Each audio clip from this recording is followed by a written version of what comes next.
आमचे परम मित्र मकरंद शेलार आणि नमस्कार. आमचे चुलते राहुल चाचा ताकवणे हे या ठिकाणी आमच्या शेतावर भेट द्यायला आलेले आहेत. चिक्कूची पाहणी केली, आंब्याची पाहणी केली, सूर्यफूल पाहिलं त्यांनी, थोडंसं हवरी म्हणजे आपण जे सफेद तीळ म्हणतो ते तीळ पाहिले, भुईमुगाला थोडा वेढा मारला त्यांनी, मिरचीला वेढा मारला. तर छानसं असं पीक आहे म्हणतायत. त्यांच्या तोंडून थोडंसं ऐकू. आमचे दाजी मकरंद शेलार.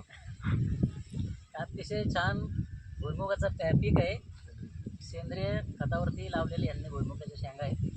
चवळी वगैरे आहे, सूर्यफूल आहे, काकडी पण आहे. इथं चिक्कूची झाडं वगैरे एकदम असा छान असा परिसर आहे. आमचे मित्र राजाराम टाकवणे त्यांच्या शेती फार्म हाऊसवर आम्ही आत्ता सहज चालता भेट दिली. आमचे मामा राहुल तापणे आणि